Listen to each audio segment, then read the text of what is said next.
Coming up on today's sports show, our reporters catch up with Ahmad Starks and discuss his decision to leave Oregon State. And also, more discussion about golf and baseball on today's Beaver Roundtable. You're watching the Beaver Sports Show on KBVR TV, so stay tuned.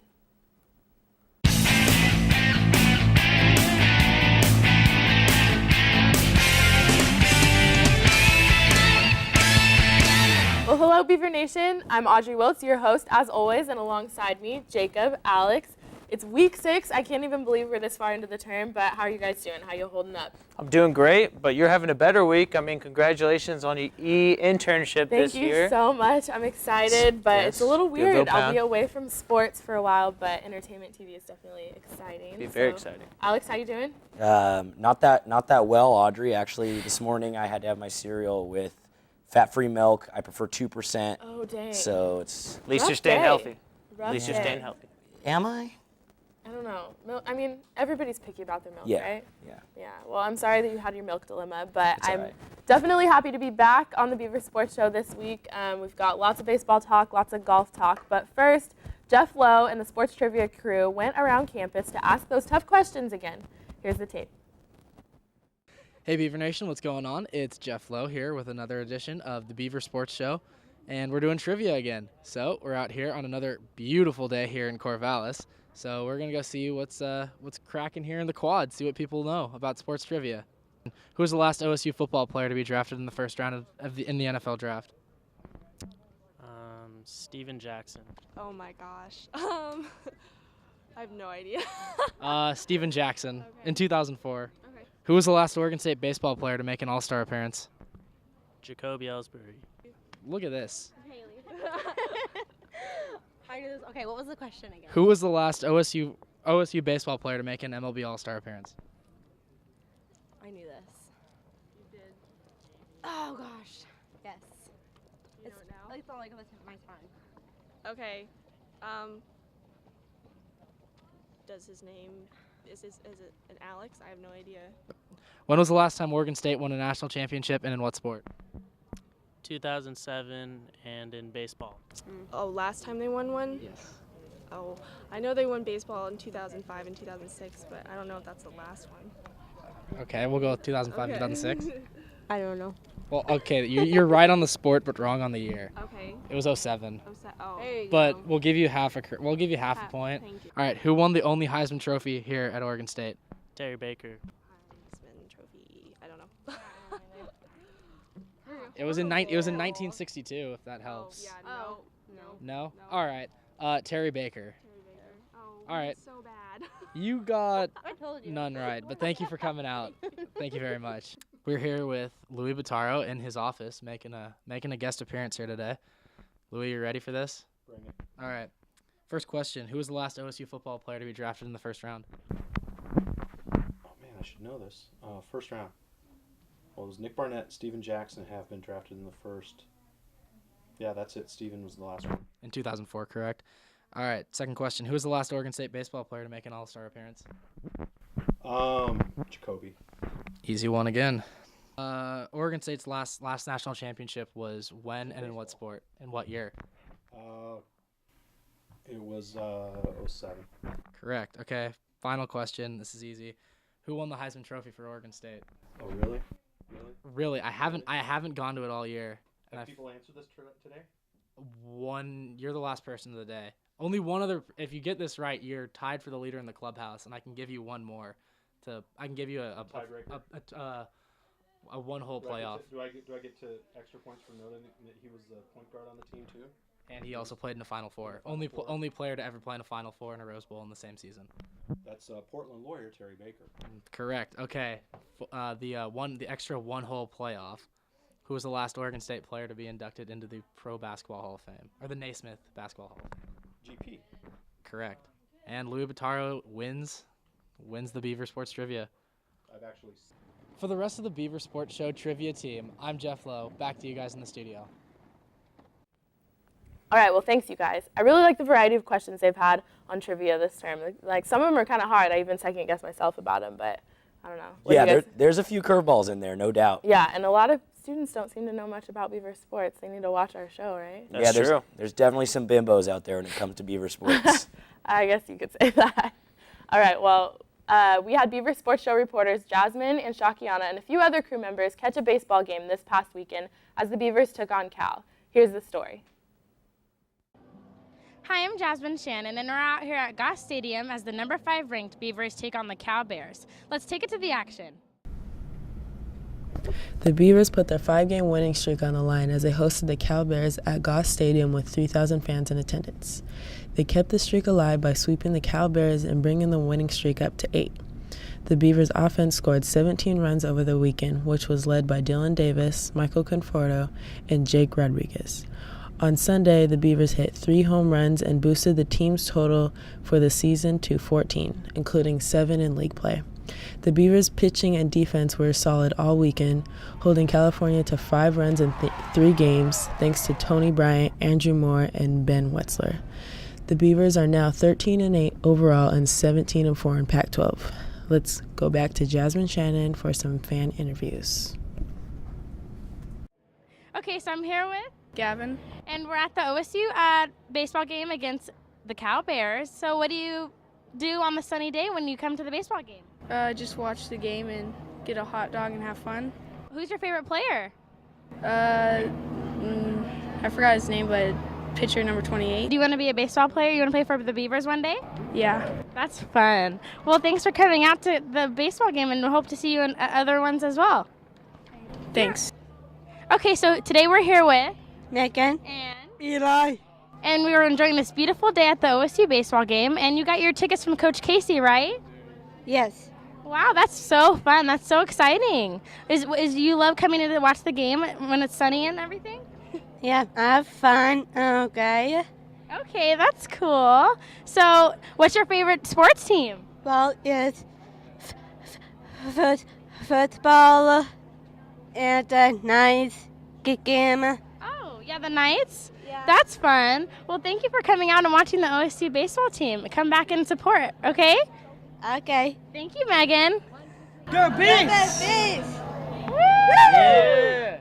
What a great weekend for the OSU baseball team as they win the series against Cal. I'm Jasmine Shannon with the Beaver Sports Show. Back to you. All right, thanks, guys.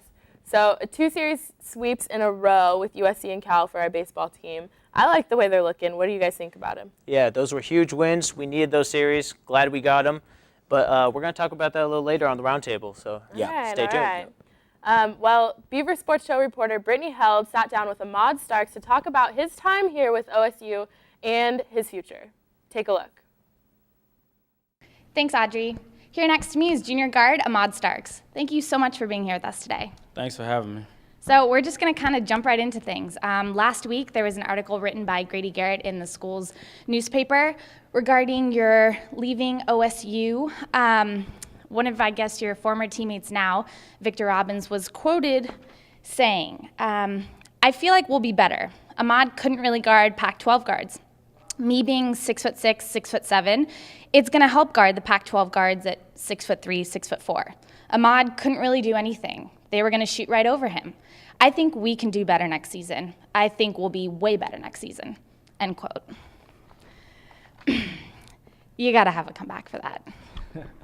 Well, I mean, I respect Vic, for being honest. Since I've known him, he's always been someone to speak his mind. I actually hosted him on his recruiting visit, so I knew him pretty well coming in. And I mean, some of the comments are true. He's bigger, and a lot of the other guys are bigger, but you still have to replace my quickness on the floor on both ends of the court. But also, he brings some stuff to the table, but he's not filling my spot. Charlie will probably fill my spot right away, so therefore Vic still has to come in as well as Langston and kind of compete for playing time like in the past. But good luck to him. Well, I mean, it's been surfacing around the school. Are you, in fact, leaving OSU? I am leaving. I intend to transfer and be closer to home, to my grandmother, back close to Chicago as possible. So what schools are you looking at? The 2 main schools are Illinois and Bradley, which are about 2 hours each from where I live in Chicago. Why exactly are you leaving? There was been a lot going through my mind this past season, and it all came to my grandmother. She's almost 90 years old, be 90 on Halloween, and she practically raised me, lived with me my whole life, and she's suffering with dementia and Alzheimer's. So I just feel like it's time to be close to her. You know, she can come to my games, and there's no telling how much time she has left. Let's talk about this last season for a second. You guys were 4-14 in conference. You only won 2 games at home. What happened? It was just frustrating all around. We had some on the court, difficulties as well as off the court, some things that distracted us. So we weren't all in, and especially myself. So it was just frustrating to go through that. Let's talk about you personally then. You started off the season averaging 14 points in the first 5 games. Then things started to slow down a little bit. In the last 10 games, you averaged around 6.3 points. What changed? I would say just my head not being all the way into it. There were obviously frustrations from losing and everything, but obviously, as you see, there are other things that were on my mind. And as Coach Robinson always tells everyone that the team kind of goes as I go and things like that. So when one of the big parts of your team is not all the way into it, you kind of struggle. And then for me, that's just the way it was. Not being into it, wasn't able to put out my best effort every night. But you did find success this season. You are now OSU's all-time 3-point field goals made leader at 185, surpassing all-time great Gary Payton at 178. That is an amazing accomplishment in just 3 years here. So is it safe to say we might see Ahmad Starks entering the NBA draft anytime soon? I have I would say another year of eligibility left, so I'm going to focus on that whenever I get the chance to play, whether it be next season or the following. But, after my next season, I will enter the NBA draft and see how things go from that standpoint. Well, before I let you go, looking back at your 3 years here at OSU, what's your most memorable moment? I would definitely say stepping in the locker room at the Staples Center, in Los Angeles, and winning games there from my freshman year, my sophomore year. It's just been a great experience to go there and play there for the Pac-10 and Pac-12 tournaments, and win games there and have great performances. Well, Ahmad, thank you so much for being here with us today. I really appreciate it. Good luck in your future endeavors. I know we're all rooting for you. Thanks for having me, Brittany. I really appreciate it. Well, guys, you heard it here first. I'm Brittany Held with the Beaver Sports Show. Back to you. All right, thanks, Brittany. Well, we're going to take a quick commercial break, but don't go anywhere, because coming up, we've got the Beaver Roundtable, and Jake McGrady is going to give us an update on what's coming next in Beaver sports. So stay tuned.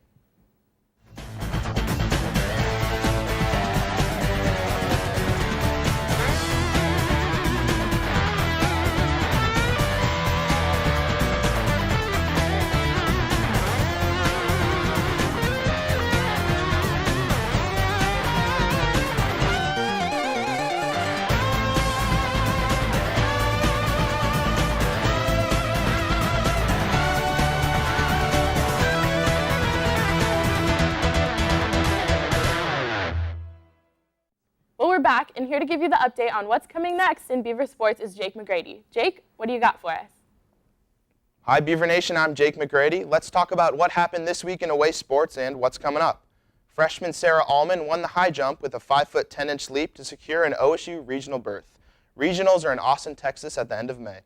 A pair of wins against number 23 Arizona earned senior Tina Andriana Pac-12 Pitcher of the Week honors.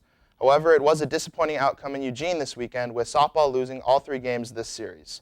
Lastly, the Beaver baseball team heads out to Stanford, California for a 3-game series starting Friday the 10th. Back to you guys. Thanks for the update, Jake. Now, the moment everyone's been waiting for, as always, the Beaver Roundtable. We've got questions on the men's golf team and baseball tonight. So baseball to start us off with. We're now 17-4 in the conference. We're atop the Pac-12. How do we keep this success going as we go on the road? Well, like you said, we're on top of the Pac-12, and we've won 8 games in a row, but this is when the schedule gets tough. Our next 6 games are on the road. We have 3 against Stanford and 3 against Oregon. And I'm not saying we have to sweep both teams, but if we can take 2 out of 3 against Stanford, take another 2 out of 3 against Oregon, then we're well on the way to win the Pac-12 tournament. But some essential games coming up, we have to get these series. Yeah, I mean, I agree, Jacob. Right now, the Beavers look like they're in prime position to win the Pac-12. At the same time, while this Stanford series is important, what really matters is the next week after that against Oregon. They're right behind the Beavers in the standings. Beavers lost them earlier this year. It's a rivalry. I mean, I think the season for both teams, Oregon and Oregon State, really comes down to that Civil War series. back-to-back sweeps is awesome, and I would not be surprised if the Beavers got a sweep against Stanford. They're middle of the pack, and the Beavers could definitely have their way with them. But I'm not going to crown anyone Pac-12 champion just yet. I'm going to wait for that Civil War series coming up in 2 weeks. Yeah, Oregon's a great ball club. They're ranked number 6 in the nation right now. We're number 5, so stay Right tuned there. to that series. Yeah, it'll be interesting to see how that plays out in a couple of weeks. It should be tough, but I think we can do it. It'll be tough on the road, too. Yeah, and I mean, it's not just like a road series. They're on the road for quite a while. Yeah. So it's not like they can come back home and rejuvenate or anything. But I think we'll be all right. I think they look pretty good. So next question. The men's golf team, regionals, is coming up. This is the 7th consecutive year they've made this. It's in Tallahassee, Florida. Do you think the team will find success down there? How do you see that playing out? Well, I mean, you can look at this a lot of different ways. One, they're playing in sunny Florida, which benefits any golfers happy to play down there. Mm-hmm. But at the same time, golf is so unpredictable. You know, at any given time, any one golfer, any golf team could come out and wow everyone. So I don't know how they're going to fare. But I spoke earlier, I called into KBVR, the Red Zone, Kiger Blues Sports Talk Show. He had David Fink on. David Fink, second team All Pac-12. Right. Only the 11th Beaver to ever make All Pac-12 team, first or second for a golfer, and the first in the last 2 years. Mm-hmm. So big credit to him. He was on the show. I asked him, what he expected to do down in Tallahassee. He said he likes the Beavers' chances. He was optimistic. But at the same time, he said it's just really nice as a team to have made it 7 consecutive years and just to have that continued success. So I cannot make a prediction. I don't know enough about the men's golf team. And to be honest, I don't know enough about the men's golf tournament. But it's a lot like the College World Series where you have your regional and then you go to the NCAA championship. So anything could happen. But big ups to David Fink, a fellow NMC student. I know. I love his attitude about that, too, because it totally fits his personality. Oh, yeah. That, he's just proud of what he has, but happy where he's going. And I like that, he kind of showed that side of him, too, as a golfer. And again, congrats to the men's golf team, but I'm going to take the negative side on this one. I mean, there's 2 teams from Florida. They're going to be hometown favorites. I mean, they've played the golf course. They've been there. It's a very difficult course, and in an interview with all the men's golfers, they said they've never been to the course, they've never played it before, and they're hoping to do well. I mean, we might see individual success from Fink and another player and all the other players, but as a team, I just don't think we're going to do too well at the tournament. Yeah. Well, I guess we'll have to wait it out and see, and maybe they'll have, some Happy Gilmore luck or something. Yeah, that's how they play the game. They are an underdog, number 9 out of 16, but as anybody knows who watches golf, anybody can play well. Anything can happen. Day. I mean, that's true. That's true for all sports, but golf especially. You see guys come out of nowhere and just wow people. So we'll see what happens. We'll see what happens. All right, well, that's actually all we've got for you guys tonight. That's all the questions I had for the roundtable. We'll have, a lot to talk about next week. But for all you Beaver Nation fans out there, make sure to follow us on Twitter and Instagram at Beav Sports Show, BeavSportsShow. Beav Sports Show. No, that's you're good. Was that right? That Okay, was it. that was a lot of S's in there, but yeah. Very nice. And follow these guys. Make sure you get to know them. They talk a lot about sports on Twitter and Instagram. That's all we have for you tonight. From all of us here at the Beaver Sports Show to you, have a great night and a great weekend.